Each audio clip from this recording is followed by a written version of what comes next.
Welcome to The Real News. I'm Mark Steiner. Great to have you all with us. Now, this impeachment trial seems unlike all others in our past. All previous presidents who faced impeachment released documents. I mean, some were forced by the courts, but they released them. And now we have Trump refusing to turn over documents, and we have McConnell, the president of the Senate, saying these kinds of things. Check this out. We assume we're going to see 2 articles of impeachment, both of them pretty weak stuff. And everything I do during this, I'm coordinating with White House counsel. There will be no difference between the president's position and our position. He makes no bones about the fact that he will not be impartial. And no impeachment by the House has ever moved this quickly. It took 599 days for Nixon's impeachment to begin after we first learned about Watergate. And Clinton took 280 days. Andrew Johnson's trial in the Senate took 11 weeks. These House hearings move fast, but where is it going? Are the Democrats making the strongest case? Was it wise to do this legally or constitutionally the way it was done? Was this the strongest case possible to make? I'll just make the argument that the emolument clause was the case to make. I'm not sure. Where will this take us in our struggle to right the ship of America from being seized by this kind of right-wing white nationalists who are in power in the executive branch? Well, we're now joined by Marjorie Cohn, Professor Emerita at Thomas Jefferson School of Law, former president of the National Lawyers Guild, Deputy Secretary General of the International Association of Democratic Lawyers, member of the Advisory Board of Veterans for Peace, and her most recent book is Drones and Targeted Killing, Legal, Moral, and Geopolitical Issues. And Marjorie, welcome. Good to have you with us here at The Real News. Thanks for having me, Mark. So, I mean, listen, when you saw the Senate president speak the way he did, I mean, there's not even a pretense here of impartiality. So, I mean... No, there isn't. I've been a criminal defense attorney for many years, and I have never seen a judge and a jury coordinate the trial closely with the defendant, declare that they're not going to be impartial, and then announce an acquittal before the evidence is ever received. It really makes a mockery of the whole proceeding. And this is the way Mitch McConnell has been playing hardball throughout the Trump administration. We saw how he stole Merrick Garland's Supreme Court seat, and he has the Republicans in the Senate and in the House walking in lockstep with him and the president. Frank Rich said it best in a recent article. He called them Vichy Republicans, Vichy being the French government during the Nazi occupation that was doing Hitler's bidding. And that's really what they are, Vichy Republicans. I think we can expect an acquittal. There is, during the pretrial motions yesterday on the first day of trial, to a person, the Republicans voted against the Democratic House manager's motions to call 4 witnesses who were direct eyewitnesses to the abuse of power by Trump, and to refuse to allow documents to be subpoenaed from the State Department, the White House, the Office of Management and Budget, and the Pentagon. Now, during the impeachment inquiry in the House, Trump, in an unprecedented move, totally stonewalled the inquiry, refused to allow any witnesses to testify from the executive branch, and refused to turn over even one document, even though the Constitution is very clear that the House of Representatives has the sole power of impeachment. It's certainly not up to the president, who is being impeached, who was impeached in the House and is being tried in the Senate, to decide what the procedure will be. And yet that's how Trump has behaved. And his defense team during these pretrial motions kept talking about, oh, we have to protect executive privilege for future presidents. Well, actually, Mark, the president has never invoked executive privilege. Executive privilege is a doctrine that protects certain internal executive branch communications from compelled disclosure. But that's, and so on a case-by-case basis, the president could say, that witness should not answer that question, we're asserting executive privilege. But Trump went way beyond that and said that witnesses who refused to testify would have absolute immunity from civil and criminal liability, basically promising them immunity that does not exist. This whole doctrine of absolute immunity has never been upheld by a court. And yet Trump used that and continues to use it in the Senate trial as a way to refuse to allow witnesses to testify or documents to be produced. Now, nevertheless, 17 executive branch witnesses, and these are not Democrats, these are Trump administration people, testified to the committees in the House of Representatives and made a very powerful case for abuse of power and obstruction of Congress. But we will see what happens in the Senate. This is a very quick trial. Mitch McConnell wants to get it over quickly, I'm sure coordinating closely with Trump, who wants it over. He wants to be able to announce his acquittal at his State of the Union address on February 4th.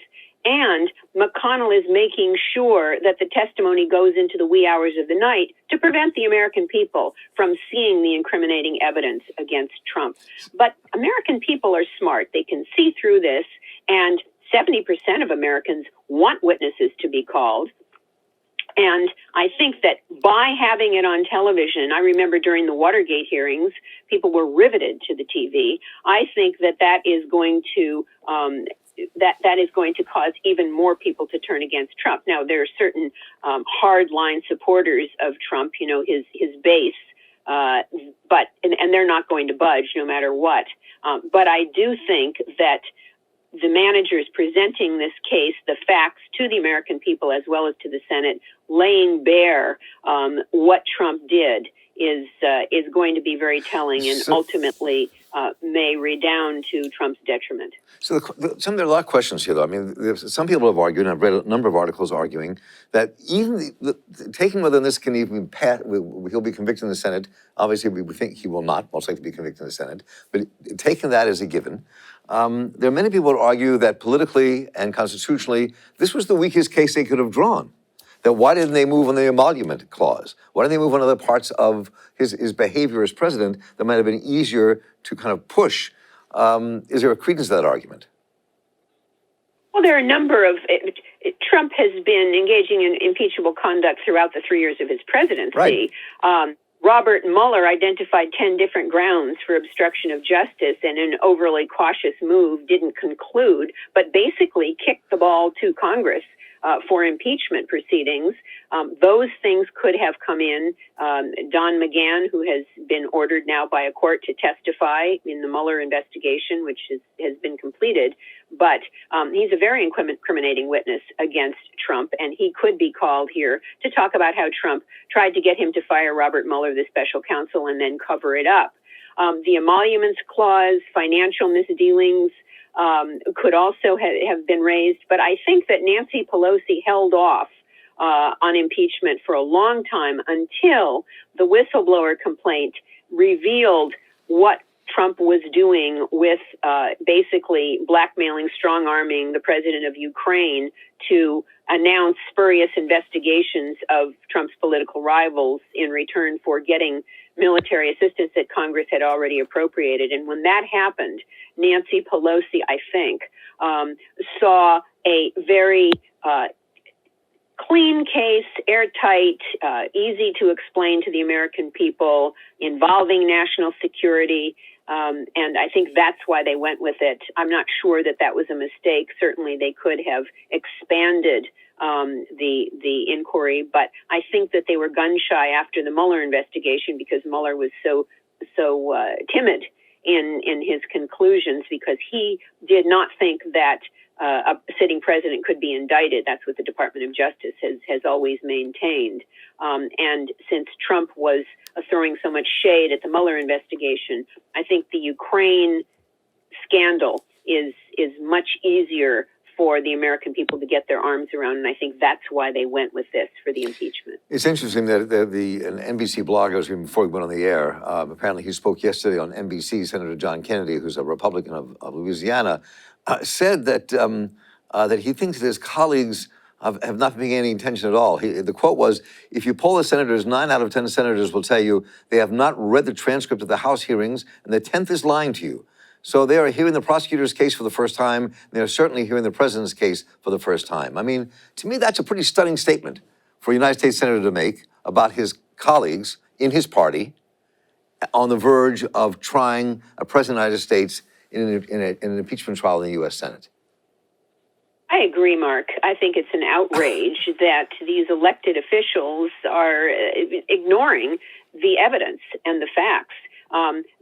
The interesting interesting thing about an impeachment trial is that all 100 senators are forced to sit quietly, not say a word, for 6 days a week while the House managers make their case and the president's defense team makes its case. And then the senators will be allowed to do some questioning, but they can't have any cell phones. They can daydream, but they have to sit there and listen to the evidence. And probably many of them are hearing it for the first time, but better that they hear it. Doesn't mean that they're going to change their minds. They walk in lockstep with the president. They're good foot soldiers, but at least, and you wonder how, to a person, there's a total absence of conscience on the part of the Republican Congress members. It's just astounding, and I have to think that a number of them are watching their own backsides, because if they break with the president, they know that he'll come out and lambaste them and scream and yell and tweet, and that might harm their chances for re-election. But the lack of integrity among the Republican Congress members is stunning. So I'm curious, in your time as president of the National Lawyers Guild, this is an organization that deals with what the state of our country constitutionally, but also is a very political organization. And so when you think about the work that the Lawyers Guild and others like the Lawyers Guild have done in the past, and you look at this impeachment trial as a constitutional crisis, but also look at it in terms of what it means politically in a struggle in this country, in terms of how you define the country, who we are, what we're going to become, where we're going. How do you blend those two things in this particular case? Is this worth it on the political sense? Well, I really think that the House of Representatives had no choice once the Ukraine scandal broke. I just don't think they had any choice. They had to go with impeachment. And for the sake of the Constitution, for the sake of history, really. Now, does this take away from attention to problems like healthcare and education and racism, et cetera? Yes, it does.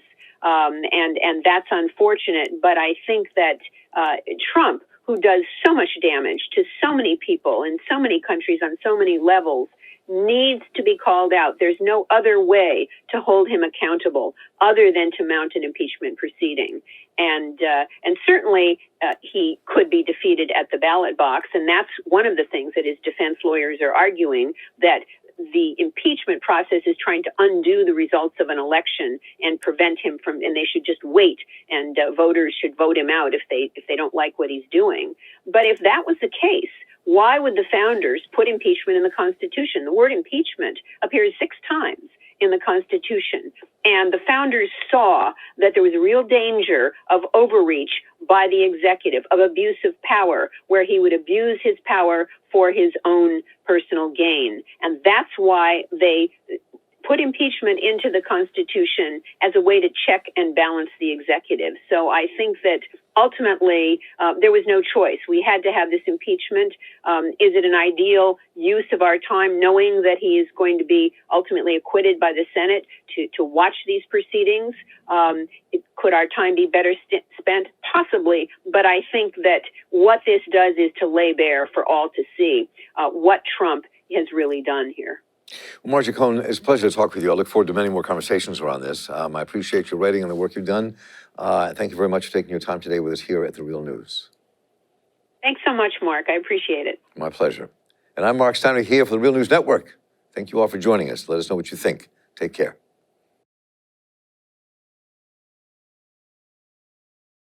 Thanks a lot for watching. Appreciate it. But do us one more solemn favor. Hit the subscribe button below. You know you want to. Stay up on the videos.